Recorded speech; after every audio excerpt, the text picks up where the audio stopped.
Have you ever wondered why you are here at this very moment in time? There's a notion that swirls around in the cosmos, a belief that is as old as time itself. It's the concept of divine timing.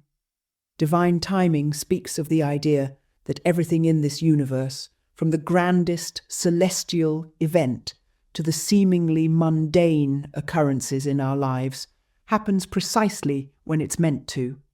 Consider the journey of a seed. From the moment it is sown into the dark, nurturing soil, it embarks on a journey of transformation. It doesn't sprout immediately, but only when conditions are just right. The intricate dance between the earth, the sun, the rain, and the seed, it's a perfect symphony orchestrated by the universe. This is divine timing at work. Much like that seed, every person on this planet is on their own unique journey. Each of us has a purpose, a destiny that is divinely ordained. You might be wondering, but how does this apply to me? To answer that, I'd like to share a story. Once upon a time, there was a man who always felt out of step with the world.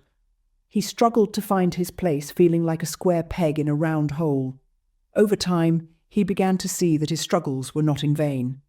They were the very things shaping him into who he was meant to be. On the surface, it seemed like a series of unfortunate events, but in reality, it was a divine orchestration, a preparation for the role he was destined to play. Just like him, you too are not here by accident. You are here by divine design. You exist at this very moment in time because it is your time. What you perceive as delays, struggles, or failures are not setbacks. They are the universe's way of preparing you, of aligning you with your destiny. Every breath you take, every step you make, they're all part of this grand design. You are part of a cosmic plan, a divine symphony unfolding in perfect harmony. You are not here by accident, but by divine design, at a critical moment of supernatural transformation and alignment. Can you sense a change in the air? Like the first whisper of spring that nudges the world out of winter's slumber, or the subtle shift in the color palette of leaves as autumn makes its presence felt, there's a change underway.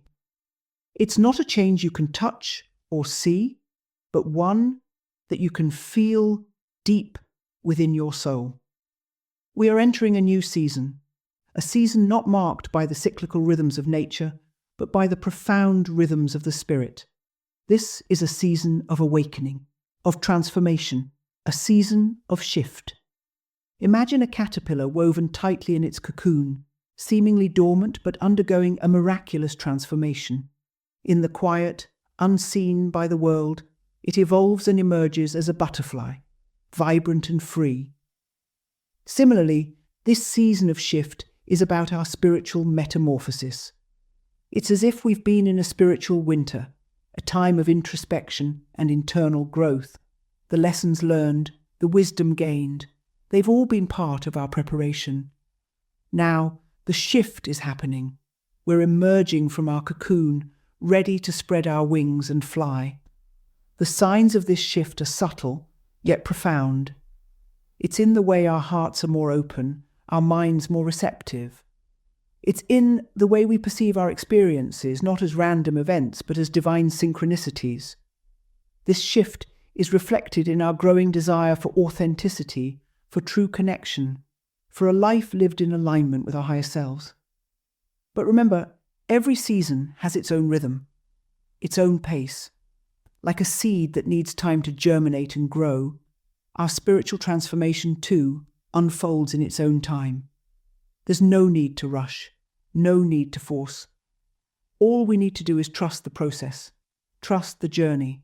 This is a sacred time, a time of divine orchestration. It's a time when the unseen becomes seen, when the intangible becomes tangible. It's a time when the spiritual becomes physical, when heaven touches earth through us. A new season is opening, signaling a time of awakening and transformation, Have you ever felt like you're being pulled away from everything familiar? There's a certain chill that accompanies the feeling of isolation, a quiet, profound solitude that can feel like a deep, echoing chasm. It's natural to perceive this as a form of punishment, cosmic sentence that leaves us questioning our worth and our purpose. Yet consider this: a seed, in its journey to becoming a mighty tree, must first be buried in the darkness. It endures the cold, the isolation, separated from the world it once knew. But it's in this darkness, this solitude, that the seed begins to transform, to align itself with the grandeur it's destined for. In the same vein, the universe sometimes pulls us away from our familiar surroundings, not to punish us, but to align us with our higher calling. It's a form of spiritual realignment, a divine recalibration, if you will. The people, the places, the experiences that we lose, that we're separated from, are often not meant for the journey ahead. Imagine a sculptor chiseling away at a block of marble. Each stroke may seem harsh, even destructive from the marble's perspective, but the sculptor sees the masterpiece within, and each chip, each loss, brings it closer to its true form. In our moments of isolation, we're not being cast aside, but rather we're being prepared for a journey that's unique to us, a path that's been divinely designed just for us. It's a time for introspection, for self-discovery, for spiritual growth. It's a time to shed the layers that no longer serve us, to let go of the old, to make way for the new. So, if you find yourself in a season of loss, of isolation, remember that you're not being punished. You're being aligned with your higher purpose, your divine destiny. It's a sacred process, a celestial orchestration meant to bring out the best in you. Separation and losses were for alignment, not punishment. Embrace the solitude, for it's in the quiet that we often hear the universe's most profound whispers. Did you know that you carry a royal imprint? Yes, indeed. Just as a king or queen is ordained by bloodline, so too are you by divine lineage. You see, your spiritual identity is not a random act of cosmic happenstance, but a predestined appointment. You are royalty, anointed and chosen, though your crown may not yet be visible to the naked eye. Consider the caterpillar, a creature that spends the initial part of its life bound to the earth. It is unaware of its latent majesty. However, in due time, after a season of transformation within the confines of the cocoon, it emerges, reborn as a butterfly. It has always carried the essence of the butterfly within it, yet it needed time, patience, and a process of metamorphosis to reveal its true identity. Likewise, you are on a journey of spiritual maturation, slowly unfurling the wings of your divine destiny. There's a royal identity within you, waiting to be revealed. It's like a seed planted in the depths of your soul, carrying the blueprint of a magnificent tree. It takes time for the seed to sprout, for the tree to grow and bear fruit. The process can't be rushed or forced. It happens naturally, in divine timing, under the right conditions. This royal identity is not about worldly power, wealth, or status. It's about carrying an authority that comes from a deep, intimate relationship with the divine. It's about embodying love, wisdom, and compassion, and using these qualities to influence and uplift others. It's about understanding that you are a vessel of divine light, a conduit for heaven's blessings to flow through. Remember, the diamond doesn't know its worth while it's still coal, buried deep within the earth. It's only after enduring intense pressure and heat that it's transformed into a precious gem. Similarly, your spiritual maturation, the trials, the tribulations, the refining fires you've walked through, these are all part of your royal becoming. So, continue to grow and mature, and in due time, your royal identity will be revealed in all its resplendent glory. You carry a royal imprint. Spiritual maturity precedes visibility. Are you ready to step into your divine assignment. This is not a role you can casually saunter into, nor is it a crown to be worn lightly. Rather, it is a sacred duty, a divine calling that comes with profound responsibility and accountability.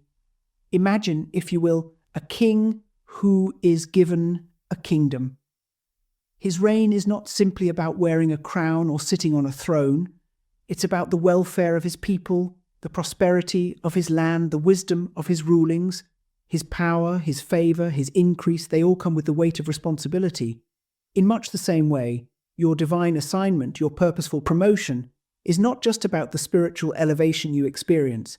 It's about how you steward this elevation, how you exercise your spiritual authority for the greater good, and how you walk in alignment with your divine purpose. Remember this, dear ones, favor and increase come with accountability and responsibility. Have you noticed how true influence is calm and humble? It's like the whispering wind that can sway the mightiest of trees. It doesn't assert itself with a roar, but it's felt nonetheless. You see, spiritual authority forms quietly, almost unnoticed, like a seed planted in the darkness of the soil. It grows beneath the surface, nourished by humility, patience, and faith, until one day it breaks through, revealing its strength and maturity. Now, let's take the example of a wise old sage. He doesn't shout his wisdom from the rooftops. No, he speaks softly, and people lean in to listen, because his words carry weight, not because they're loud, but because they're steeped in truth and understanding. This is the essence of spiritual authority. It doesn't demand recognition. It engenders respect. It doesn't force its way. It flows naturally, like a river finding its path to the sea. True influence is calm, humble, and recognized without force.